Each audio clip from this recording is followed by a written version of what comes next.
All right, listen, I'm not making this one up here. This started as a prank call for a comedian's podcast. It took less than 2 hours for him to get a call back from Air Force One. Yeah, so follow us here. Comedian John Melendez pretended to be New Jersey Senator Robert Menendez and spoke to President Trump about immigration and the Supreme Court without the president realizing that this was all a joke. I'm begging you, are you going to go more moderate or do you think you're going to go more conservative? Well, I haven't looked. I mean, I have a list of people. I have a big list of people, Bob, and we'll take a look at it. And we're going to make a decision. I'll probably make it over the next couple of weeks. Because I promise you, you will have my vote. I will help you if you don't go too conservative. You know what I'm saying? Yeah. Well, we will talk to you about it.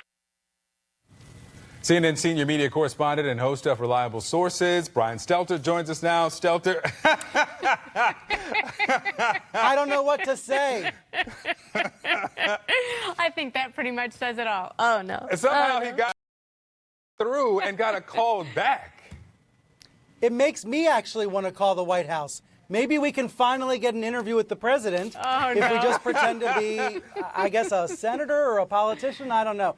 Look, I think this entire story has been embarrassing for the White House, and there's been some acknowledgement of that only in private. You know, the White House is not denying this call happened. They're not denying that this person was prank calling the president.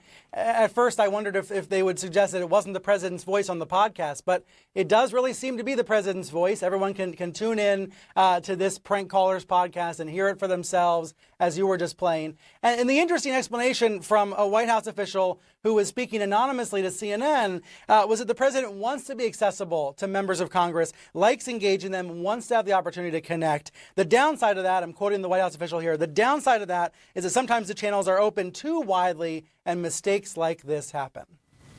My goodness. Brian Stelter, thank you so much, sir.